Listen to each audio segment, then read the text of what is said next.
Welcome back to another episode of Candid Cardboard. This is a series here at Bitewing Games where we get candid with the cardboard, sharing my first impressions of newish board game releases.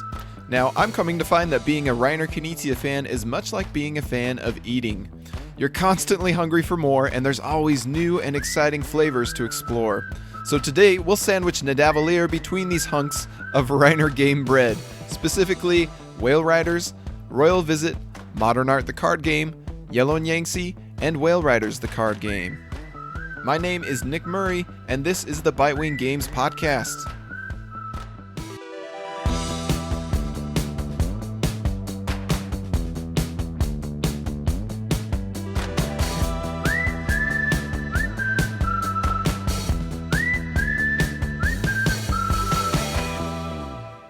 We're going to start things off talking about Whale Riders, the board game, which I have 3 plays of now.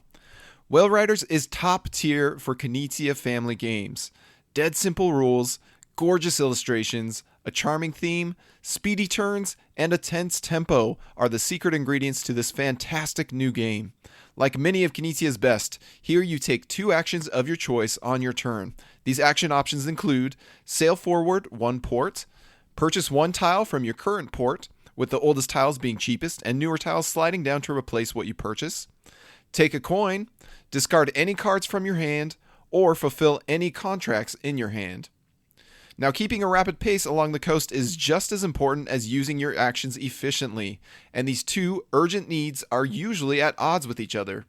Fulfilling contracts is obviously best performed when you can fulfill all 3 cards in your hand with 1 action.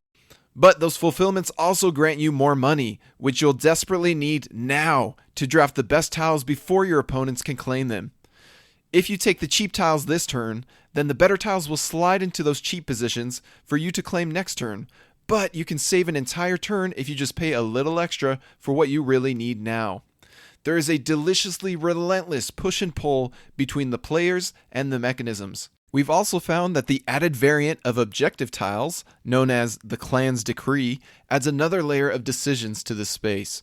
Alternatively, I've heard complaints about the variable powers variant, known as the Magic of the Whales, feeling unbalanced and strategically restrictive, so we have not tried the Magic of the Whales yet. One of the monumental achievements of this title is just how quickly it can be taught and played. Of course, you have to keep in mind that Whale Riders features a player-driven tempo, which widens the possible range of playtimes. But my most recent session was set up, taught, played, and finished in under 25 minutes. This is one of those contortionist designs that feels like a standard event game, yet mystically folds itself into an itty-bitty chunk of time. For how little it cost me in money, time, and shelf space, I almost feel like a board game bandit who has stolen far more value than he deserves. Last year, I spent an article reflecting on all the Kickstarter projects I had backed up to that point, and their marketing effectiveness on me and my fellow backers. This blog post is titled How to Win Backers and Crowdfund Projects, a Case Study, which you can find on our website at bitewinggames.com. Whale Riders was one of those projects that I reflected on within that post. Yet I was puzzled how a gorgeous game with a solid pedigree underperformed compared to many other games I had evaluated.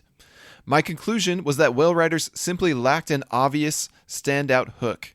Yet, the thing that is important to understand about Whale Riders, and Reiner Knizia games in general, is that the hook is embedded and concealed within the gameplay itself. What appears to be a far too basic, generic game of moving along a track, buying tiles, and fulfilling contracts is in reality an acrobatic battle of wits across a tightrope of juicy decisions. It's the hidden interactions, decisions, and realizations, like a mystical whale that suddenly breaks through the water surface, emerging from the dark sea, that remind us again and again and again why we should never judge a Knizia design before we play it, and play it multiple times for good measure. My current rating for Whale Riders is 8.5 out of 10. Since we're on the topic of Reiner Knizia's Whale Riders, we might as well talk about Whale Riders the card game, which I have 2 plays of so far. While they share the same name, theme, and art, Whale Riders the card game is a very different beast from its bigger board game sibling. In fact, this card game is actually the older of the 2 games. It is a re-implementation of a card game from the year 2000 called Trendy. Whale Riders, the card game, is a simple deck of cards containing 5 types of goods: shells, kelp, meat, pots, and pearls, arranged from least to most valuable. Each type also contains 1 bonus, double card, and 1 storm card. So it's a very easy game for players to grasp what is in the deck and track the general progress of played and unplayed cards. It's a game of investing, where only 1 goods type will score at a time, the good that reaches its numerical threshold, and everything else that has been played in front of players will end up wasted in the discard pile. So you obviously want to work with some opponents to play goods that score points for the cards you've invested in, while ensuring that other opponents' cards go to waste. There's certainly an art to enticing others to join in on your risky pots or pearls by the way you lead around with an intentional card and give off an air of confidence in your secret hand. I may only have 3 pearl cards to put toward the required 7 to score, but if I can get the ball rolling and sweet talk my neighbor into joining in on the fun, then we've really got a shot at scoring big with the pearls. This is where the heart of Whale Riders, the card game's fun, lies. It's not so much in clever hand management or thinky card play, both of which are strictly limited to their simplest forms here. Rather, this is a card game all about nudging, enticing, scaring, and gaming your opponents in a breezy, light-hearted way. That may not be enough for this game to satisfy some folks, but for me, this one stays fast enough, we're talking 10 minutes per play here, and fresh enough, because the advanced game, also known as the full game, comes with event cards that change up the feel of each round, that I quite enjoyed the light, above-the-table meta it provides. Admittedly, I think the original theme of trendy fashion designers and original game length of playing to 100 points worked better for the design than this new Whale Riders theme of purchase consolidation and this new shorter game length of 1 time through the deck. But Whale Riders absolutely has better art. It includes the new event cards known as ports, and it still suggests the 100-point version as a long game variant. So I think it's a net positive reimplementation overall. Just be aware that some people have minor gripes about the storm and bonus double cards being too visually subtle and thus occasionally flying under the brain's radar as regular goods. For a game as quick, simple, and accessible as this, I find that I'm happy to hold on to Whale Riders the card game and break it out with the right folks who enjoy engaging each other as much as or more than the game. Yet if I want to dive into a game of shared incentives and subtle screwage, I'm more likely to opt for something even meatier, like Irish Gauge or Modern Art. My current rating for Whale Riders the card game is 7 out of 10. Now speaking of Modern Art, let's talk about Modern Art card game, which I have 1 play of so far. Once again, we're talking about an old Knizia card game made anew, only instead of being a complete re-implementation, this one is simply an updated production featuring even more modern art. Those who are familiar with Modern Art, the board game, will find much of the same DNA here in its card game offspring. There are still 5 artists whose work is represented on tarot-sized cards, which are played 1 at a time from players' hands to end up in a personal collection. Only instead of using auctions to get these cards from a player's hand to any player's collection, the auctions are completely stripped away, and your only option is to play these cards directly into your own collection. With the focus being shifted from smorgasbord bidding to hand management, the cards also feature some more effects when played, such as earning another card from the deck into your hand, adding a second card of the same artist to your collection, or playing a face-down card to your collection for an added dollop of mystery to the proceedings. The key is to play cards from your hand in the round when they will be the most valuable. Yet no value is set in stone until the 6th card of an artist is played and the top 3 played suits of the round are paid out. The interesting scoring mechanism is still here in full force, where an artist's work can increase in value over time as long as they continue to place in the top 3. Likewise, the tricky decision of how long to save these works of art in your hand and when exactly to play them is alive and well. Yet your hand seems to lose a lot of its impact compared to Modern Art the board game when these cards no longer present an opportunity for a profitable auction. For what many people, including myself, consider to be a legendary auctioning game, it's rather jarring to have the beating heart of that game ripped out and cast aside, where players are left with a lifeless corpse of a card game to explore. To be fair, this is a Reiner Knizia card game, and his steady hand ensures that there is a solid design here to be enjoyed. Yet its inspiration casts a long shadow over this small box that leaves me wondering when and why I would ever choose to play the card game over the board game. The answer? I wouldn't. Modern art, the card game retains much of the clever cogs and pretty production of its heritage, yet loses the heart of the board game and struggles to stand out as a worthwhile card game among my collection, which is why my current rating of it is 5.5 out of 10. Now we've made it through our first slice of Reiner Knizia bread, and we're on to the meat of this episode, Nidavellir, which I have 2 plays of. While it's not as accessible as Splendor, Nidavellir is significantly more interesting to me. The 5 different types of cards and their scoring styles take some getting used to, and the heroes contain a whole bunch more unique symbols that make for a lot to digest in the first play. But for a game that plays in under an hour, you'll be up and running very quickly and likely have mastered all the symbology and need no reference sheet after only a few plays. The core loop of Nidavellir, secret bidding with coins and upgrading unused coins, is where this one really stands out from the pack. Splendor can keep its fancy plastic chips, and Gizmos its magical marbles, and Century its cubes. I'll take Nidavellir and its cardboard bidding coins any day.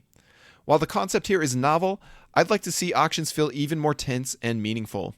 After my first play, I had hoped that I would gain a better grasp of the relative values of each card. While that did happen, I didn't find my increased experience changing the feel or tension of the auctions by much. I wonder if the strengths of the bidding mechanism are somewhat undercut by being paired with drafts that lack significant consequences. Between the 3 taverns of each round, it's not uncommon for me to feel apathetic about the drafting options of 1 or 2 of the taverns. Everything gets you points, and going for lots of the same color can get you more points, while going for a variety of colors can earn you hero cards, which also help generate points. So the consequences of each auction range from good to great, and very rarely stray outside of that comfort zone.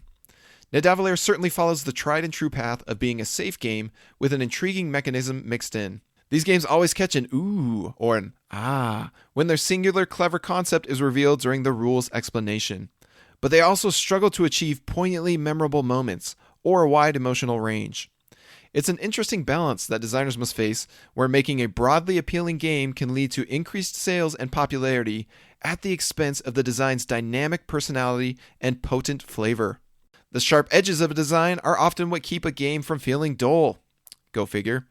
While Nidavellir perhaps suffers from being tunnel-visioned on fun optimization to some extent, it still comes together as a solid package and worthwhile experience for me. The unanimously scowling dwarves across literally every single card in the deck may hint at the somewhat monotone gameplay lurking beneath. But the addictive loop of bidding and upgrading coins is strong enough on its own merits to disguise its shortcomings. To their credit, the creators have released an expansion, Thingvellir, that promises to make auctions more meaningful by awarding the highest bidder with an additional drafting option from a separate pool of cards known as the Camp. Once we've tried it, I'll be sure to report back on how it changes the experience for me. Currently, my rating of Nidavellir is 7.5 out of 10. Well, there's the meat of this podcast sandwich for you. Now we're back onto another slice of Reiner Knizia bread. But worry not, this is freshly baked and delicious bread. We're going to talk about Royal Visit, which I have 3 plays of. Now, just when I thought I already had plenty of great tug-of-war games, particularly 2-player ones including Blitzkrieg, Watergate, Mandala, and Battleline, here comes Royal Visit, bursting open the saloon doors and demanding a place in my collection. The publisher Yellow thoroughly crushed the production here, from the colorful cloth boards to the chunky block figures, and Reiner crushed the concept within this design. As their dense pieces suggest, every character has a weighty purpose, an incentive to pull it further in your direction along this track. The guards are the boundaries for the king's movement, and one must draw the king into the palace on their end of the board to win the game. Yet the other way to win is to move the crown token into your palace, and the crown moves toward you every turn that you have any other figure in your palace, or the entire court, comprised of the king and his 2 guards, on your half of the board. The Jester and Wizard each have unique special abilities that can be used instead of playing cards on your turn, so it's always beneficial to have them closer to you, where they can do more damage with their abilities. While you are limited to playing one type of card on your turn, and moving the matching figure as many spaces as the numbers on the cards you play, the Jester's ability, when chosen, makes his cards wilds for any other single card suit of your choice. And he has the most movement-heavy numbers on his cards. The problem is that the Jester has to be between your end of the board and the king to use this ability, so you frequently have to play the very cards you wish to save for a massive wild movement just to get him into position. Meanwhile, you can use the Wizard's ability to teleport any other figure, excluding the Jester, to the wizard's position. But remember, the king must remain within the boundaries of the guards. So if you want to teleport the king to the wizard, you'll already have to have a guard past the wizard. While the king's cards feel the weakest, there are only ever ones to move the king. You can actually also play 2 king cards to move the entire court 1 space. That's the king and his guards 1 space. This is the only way to move 2 types of figures in 1 turn, and it can be super useful in the right moments. The 2 guards have their own interesting wrinkle in that you can always split your movement cards between them, whether you play Jester cards as wilds or guard cards. It's important to pull the guard on your side closer to increase your king's movement potential, while lassoing the opposite guard in to prevent massive king stealing plays from your opponents. Aside from welcoming the king or the crown into your palace, the third way to win is in a tense tiebreaker that triggers the moment the deck has been depleted for the second time. At that point, whoever has the king on their half of the board wins, and all other progress you made with the crown or other characters doesn't matter. For a game that takes 10 to 20 minutes to play and fits snugly inside a small box with a useful insert, it doesn't get much better than Royal Visit. My current rating is 8 out of 10. Finally, we're going to wrap this episode up with Yellow and Yangtze, which I have 1 play of so far. Well, it's not exactly a new release, but 2018 isn't too far behind us yet. Plus, I think we can make an exception here, considering this post is already riddled with Knizia game impressions, and I can't resist talking about the sister game to my number 3 favorite game of all time, Tigris and Euphrates. Now, Yellow and Yangtze, just wow. What a freaking masterpiece. You know the saying, if it ain't broke, don't fix it? Or, don't spoil a good thing? Or how about, the grass is always greener on the other side? All the wisdom in the world should have stopped Reiner from touching his untouchable design. Yet here we are, and thank goodness he didn't listen to that wisdom.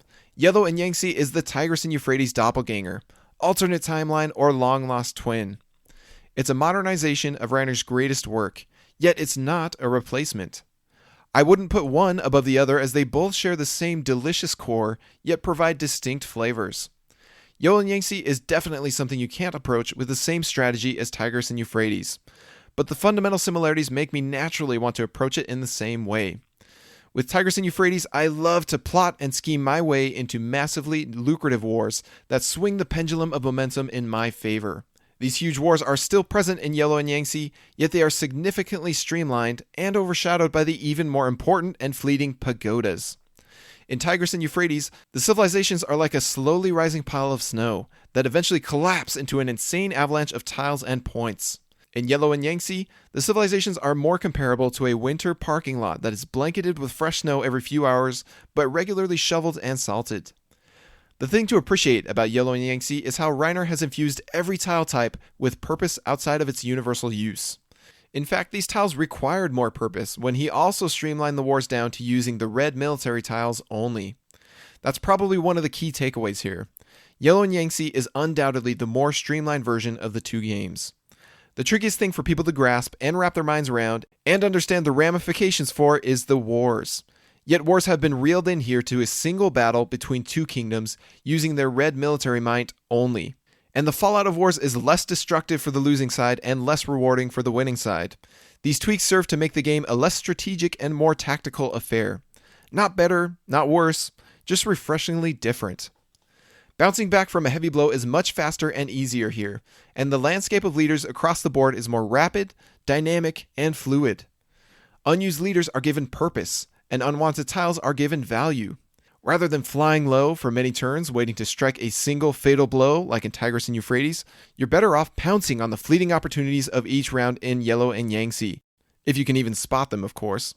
It seems as though every Tigris and Euphrates complaint that someone would have regarding luck of the draw, value of the tiles, usefulness of leaders in the late game, brutality of the conflicts, etc., has been considered and addressed in one way or another here.